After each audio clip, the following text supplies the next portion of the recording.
Niin moro, mun nimi on Risto Santo ja tossa Fabio. Mä näytän teille tänään vähän tämmösen erilaisen sivusidonnan tai enemmän tämmönen ajatusmaailma. Tää ei oo tekniikka, vaan voitte itse sitä alkaa soveltaa, kun vaan ymmärrätte mitä tässä tapahtuu. Idea on nyt se, eli sivusidosta tai half guardista tai mistä vaan, mutta mä näytän tän half guardista sivusidosta. Mä halusin saada kaverin korvan tonne se hartia. Te huomaatte myös, kaverilla ei ole niska taivu välttämättä ihan tonne asti. Mä yrittäisin aina saada tän tänne. Ja hyvä vaan, jos se on vähän jumis muutenkin. Tää ei oo mikään sellainen lopetusjuttu, täällä ei tarvitse laittaa kaverin niskaa mitään, vaan tää on vaan, että jos kaveri itse haluaa hyökkää teitä päin sivusidosta tai half guardista, täällä pystyy estämään sen. Eli meipäs tuo alle, mä näytän eka tää idea.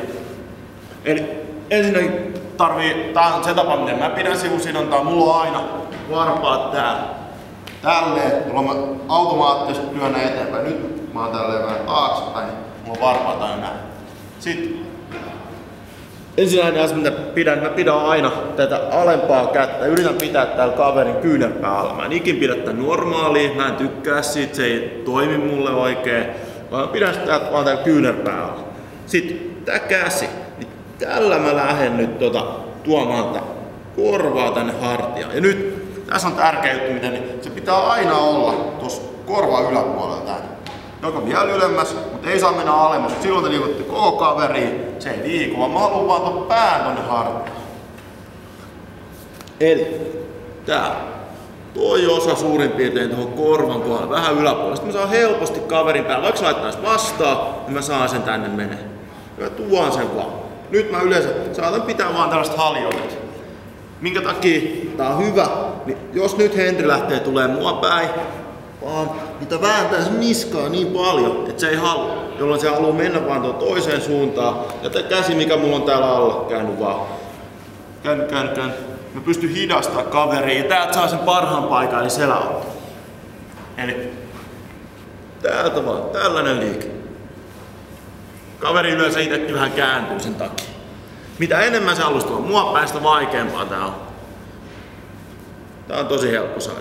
Nyt pieni juttu. Kun te lähdette työntää kaveri tää niskasta, niin huomaatte, että se pää lähtee menee tonne, niin mun käsi lähtee lipsut tää. Sen takia mä vähän käännän, menen mukaan, mä lähden kääntää sormia alaspäin, jotta se pysyy siellä koko ajan. Okei, sitten näin on sama sivusidon, ei tosta half-guardista. Eli tää on just jos kaveri on vaikka saanut jo tuo. Nyt mä yleensä aina varpaa taas työnnän tosi matala. Nyt mitä mä yleensä teen, niin mä lähden laittaa kaiken painon tän käden päälle.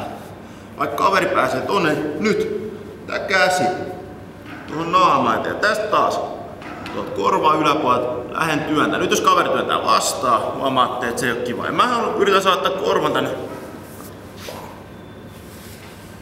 Eli vielä. Jos mä huomaan tän tilan, yleensä työnnän aina vähän. Takapuoli tosi matala, mutta kaikki paino on suurin piirtein tässä välissä, mikä täällä on.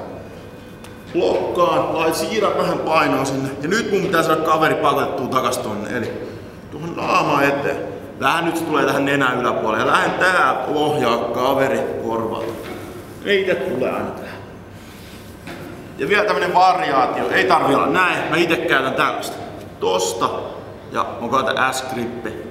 Täällä mä vaan nostan, tää riittää. Alun perin Janne-Pekka Pietiläinen on näyttänyt mulle sivusidonta-idean tästä. Toi korva tonne hartiaan. Mut sit mä oon ite alkanut sitä, kun mun repes rintalihas, niin keksii erilaisia variaatioita siihen. Mut se oli siinä. Toivottavasti nautit. Ossa.